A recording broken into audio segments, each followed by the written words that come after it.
আসসালামু আলাইকুম। আমি গত পরশুদিন মালয়েশিয়াতে এসেছি 2 দিন আগে। এর মধ্যে মালয়েশিয়ার 3জন মন্ত্রীর সাথে বৈঠক হয়েছে। মালয়েশিয়ার যে স্বরাষ্ট্রমন্ত্রী আছেন এবং হিউম্যান রিসোর্স মন্ত্রী আছেন ওনাদের সাথে আনুষ্ঠানিক বৈঠক হয়েছে। ট্রেডের যে মন্ত্রী আছেন ওনার সাথে অনানুষ্ঠানিকভাবে আলোচনা হয়েছে।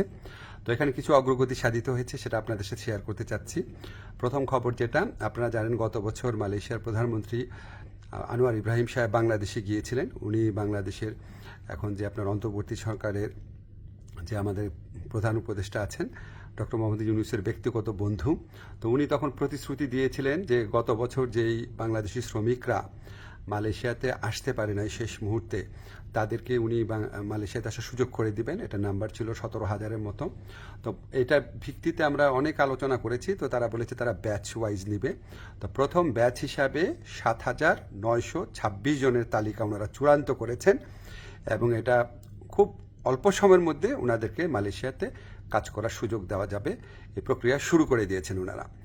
সেকেন্ড যে নিউজটা, ভবিষ্যৎ কর্মসংস্থানের ক্ষেত্রে আমরা বিভিন্ন সূত্রে জেনেছি আগামী কয়েক মাসে মালয়েশিয়া 1 থেকে 1.5 লক্ষ বিদেশি শ্রমিক নিতে পারে। তো আমাদেরকে মালয়েশিয়ার যে ইন্টেরিয়র হিউম্যান রিসোর্স মিনিস্টার আছে উনি আশ্বস্ত করেছেন লোক দেওয়ার ক্ষেত্রে বাংলাদেশকে সর্বোচ্চ অগ্রাধিকার দেওয়া হবে। বাংলাদেশ থেকে সবচেয়ে বেশি লোক নেবেন ওনারা, এটুকু আশ্বাস আমরা পেয়েছি। তো আমরা অনুরোধ করেছিলাম বাংলাদেশে যারা রিক্রুটিং এজেন্ট আছে তাদের সবার জন্য যেন উন্মুক্ত করে দেওয়া হয়, যাতে সবাই লোক পাঠানোর সুযোগ নিতে পারে। এটা আমরা অনেক ভালোভাবে বুঝিয়ে বলেছি। তো ওনারা বলেছেন ওনারা এটা ভালোভাবে বিবেচনা করে দেখবেন, আমাদেরকে অচিরেই ওনারা এই ব্যাপারে সিদ্ধান্ত জানাবেন। তো আমাদের একটা বড় অগ্রগতি যেটা হয়েছে, আমি মালয়েশিয়ার যে ইন্টেরিয়র মিনিস্টার আছে ওনাকে রিকোয়েস্ট করেছিলাম, আমাদের শ্রমিকরা মাল্টিপল ভিসা পায় না, সিঙ্গেল এন্ট্রি পায়, অন্য দেশের শ্রমিকরা পায় মাল্টিপল এন্ট্রি। তো এটা নিয়ে বেশ কিছুক্ষণ কথা হয়েছে। উনি আমাদেরকে শুধু প্রতিশ্রুতি দেন নাই, ওনার সাথে যারা কর্মকর্তারা ছিল তাদেরকে এই ব্যাপারে দ্রুত পদক্ষেপ নেওয়ার জন্য নির্দেশ দিয়েছেন। আর আমি বলেছি যে মালয়েশিয়ার যারা ইরেগুলার হয়ে গেছেন, যে শ্রমিক ভাইরা আছেন, তাদেরকে রেগুলারাইজ করা বা বৈধ করা যায় কিনা। তো ওনারা বলেছেন ওনারা মাঝে মাঝে এটা করেন, আর গত বছর করেছেন।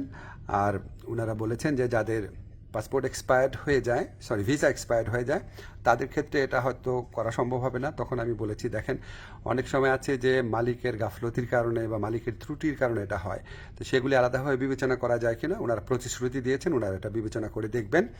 এছাড়া আমরা আরও কিছু বিষয় নিয়ে আলোচনা করেছি, যেমন আমরা বলেছি যে এখানে যে আপনার সিকিউরিটি গার্ড আছে বা কেয়ার গিভার আছে বা নার্স আছে, বাংলাদেশ থেকে নেওয়া যায় নাকি, স্কিল্ড ওয়ার্কফোর্স নেওয়া যায় নাকি।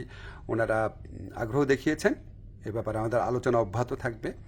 তো আমরা মোটামুটি আশাবাদী এবং আমরা মনে করি যে এই যে এতটা ফলপ্রসূ একটা আলোচনা হলো, সেটা আমাদের প্রধান উপদেষ্টার অবশ্যই উনার বন্ধুত্ব, উনার গাইডেন্স আছে, উনার যে বন্ধুত্ব আছে মালয়েশিয়ার প্রধানমন্ত্রীর সাথে, উনার যে গাইডেন্স আছে আমাদের প্রতি, আপনাদেরকে জানাচ্ছি। ব্যক্তিগতভাবে উনি মালয়েশিয়ার শ্রম বাজার নিয়ে ব্যক্তিগতভাবে উনি আমাদেরকে নির্দেশনা দিচ্ছেন, বৈঠকে বসছেন, ওনার কথা মতোই আমরা কাজ করছি। আর আমাদের এখানে প্রধান উপদেষ্টার যে স্পেশাল এনভয় আছে লুৎফে ভাই, উনি আলোচনায় অংশ নিয়েছেন, অনেক অবদান রেখেছেন।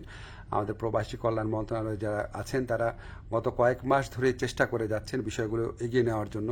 আপনাদের দোয়া ছিল, এই জন্য এতটুকু অগ্রগতি হয়েছে।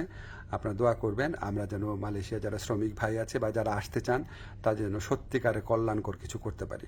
ধন্যবাদ আপনাদের সবাইকে।